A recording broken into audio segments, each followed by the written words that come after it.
King, to stop Donald Trump, I'll be voting for Hillary Clinton. Wow, this is hard for me to write. Like millions of supporters of Bernie Sanders, I have not quite gotten over his loss to Hillary Clinton.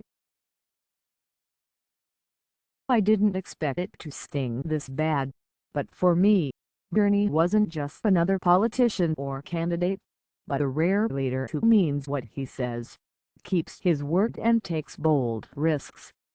I feel like Bernie was a game changer. Perhaps more importantly, to this day I feel like Bernie would have been a much better opponent for Donald Trump than Hillary, and I am disgusted that the Democratic establishment clearly did everything in its power to make sure Bernie didn't win. Bernie has none of Hillary's weaknesses and is so amazingly different from Donald that the contrasts in character and policy would have been so clear for the country to see. In the end, though, Bernie lost on votes.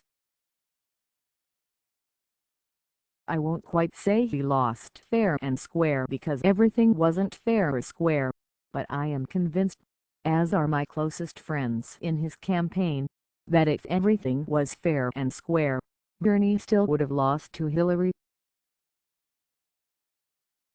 If everything was fair and square, Bernie would have still been blown out in Alabama, Arkansas, Georgia, Tennessee, South Carolina, Louisiana, Florida, Mississippi and Texas.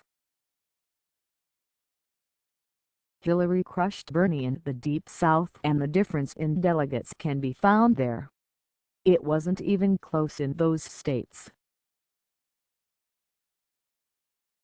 Hillary's ties were paid off, and the Sanders campaign struggled to figure out how to resonate in meaningful ways in most of those states. Had Bernie tied or narrowly lost to Hillary in those places, he might be our nominee right now. That's not what happened. The Democratic National Committee sucks. Big money from lobbyists and SuperPACs suck. The primary between Hillary and Bernie taught me about so much of what is wrong with politics, but again, Hillary won. She earned more pledged delegates. Clearly she racked up non-superdelegates. I hate the system, but in the system we have, she won. I'm repeating myself because I know it's her earned victory that has been particularly hard for many Sanders supporters to accept. I've played over in my mind 100 different scenarios that I think could have translated into a victory for Bernie, but here we are. It's essential that we at least accept the full facts of where we are, because we have to decide where we go from here.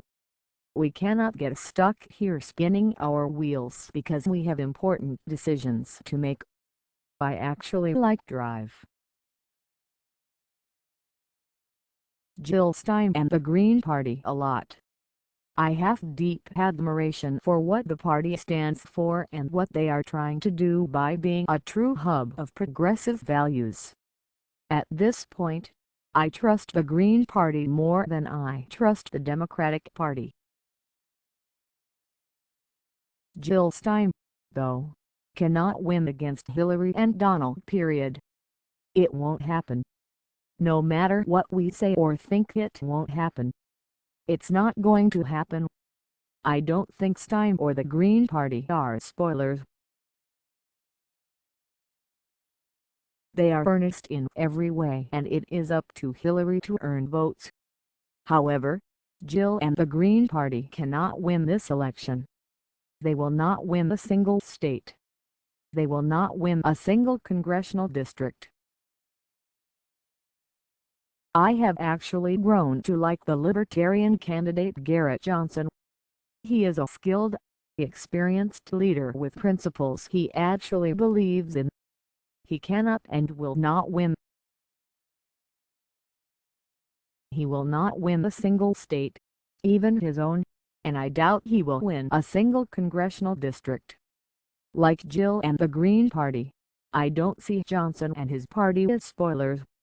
They are running on ideas and principles. The bottom line is that the candidate with over 270 electoral votes on Election Day will become the next President of the United States. It's not really one election, but 50 different elections.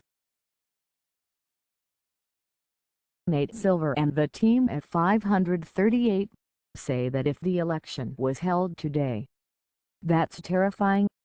In no reasonable scenario will Jill Stein or Garrett Johnson win, and the odds of Hillary winning are getting worse, not better.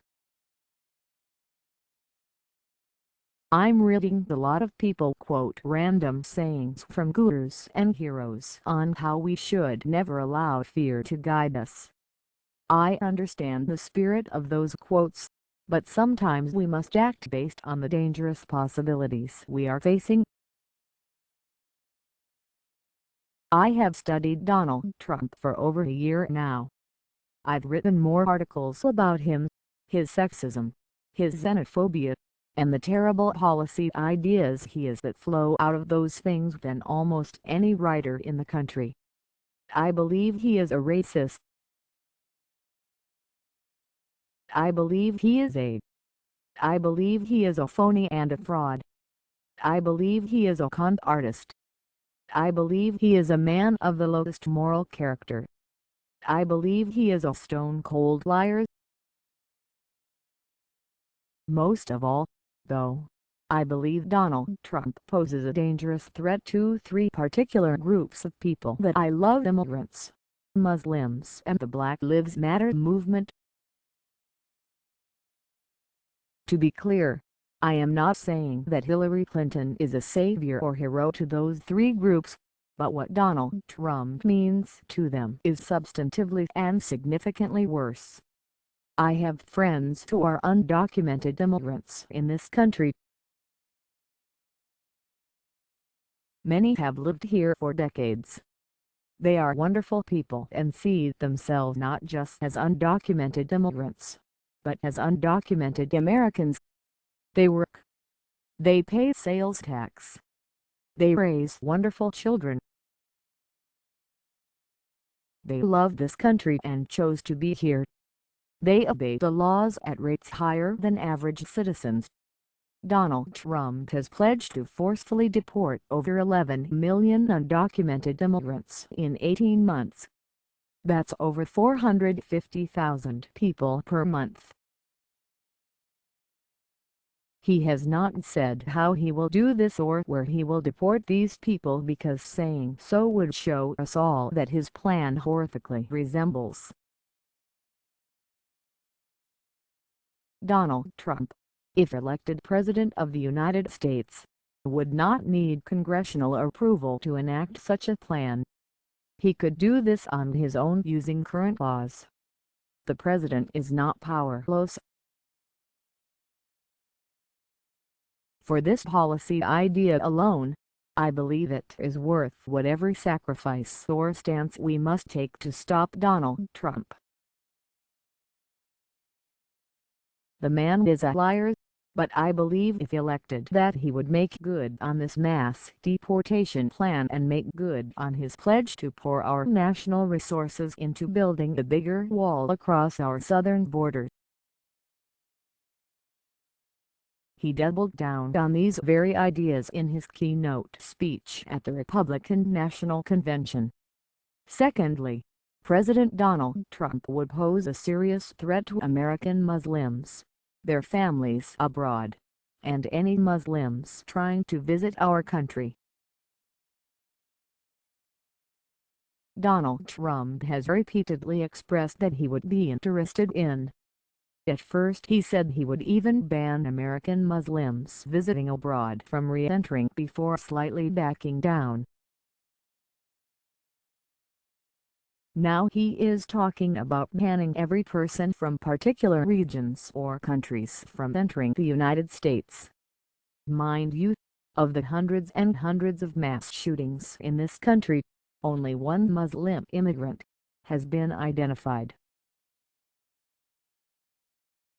Most mass shooters in America are white, and nearly all of them are born and raised in America, including the Orlando shooter, the Dallas shooter, and so many others. Beyond that, the overwhelming majority of murders in America are from homegrown men and women who just have outrageously easy access to our abundance of guns. This notion of giving people religious tests to determine if they are Muslims or not is horrifying. The idea that entire countries full of people would be banned from entering the United States is preposterous. Both notions put policy on the idea that Muslims are dangerous and that people from certain countries, who look a certain way, if they are Muslims or not, are dangerous. If this does not trouble you, check your heart and soul. If this does not trouble you, read your history books and see what happens when people from certain religions or ethnic groups are targeted. It gets ugly very quickly. Lastly, I believe that President Donald Trump would pose a grave threat to the safety and security of the Black Lives Matter movement and all of us who are in it. Sheriff David Clarke of Milwaukee, who was a featured speaker at the Republican National Convention, Trump may very well empower Sheriff Clarke to serve in his cabinet. Beyond that, though, Trump himself, during his speech at the convention and elsewhere, has alluded to restoring law and order in a way that suggests his intentions are to crack down on protesters and dissenting voices. I fully believe that Donald Trump would be a J. Edgar Hoover type for the Black Lives Matter movement. I would fear for my own safety and the safety of my brothers and sisters in the movement. Furthermore, Trump has emboldened white supremacists and bigots from coast to coast. They love him. They have expressed this in every way possible. I have serious qualms with Hillary Clinton and with the Democratic Party, but I have more than qualms with Donald Trump. I have grave concerns. Maybe you don't have undocumented friends. Maybe you don't have Muslim friends. Maybe you are not in the Black Lives Matter movement. And maybe because you are disconnected from those three groups, you don't really see and feel the threat that Trump poses to them. But it is very real. We all have to make choices here. I am choosing to. I am sure it is exponentially harder for him than it is for me or for you. But I trust this man. He knows that we only have two real choices for president. It's either going to be Clinton or Trump. Period.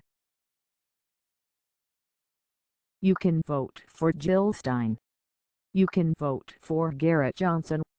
You can write in Bernie. You can sit out and not vote.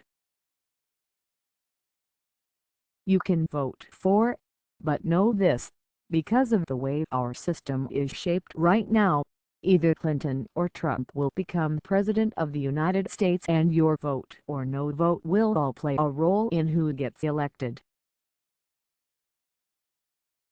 If you know me at all, you know that I have nothing but love and respect for each of you who want to change this system once and for all. I do too badly. After this election, I will do everything in my power to explore and expand our options.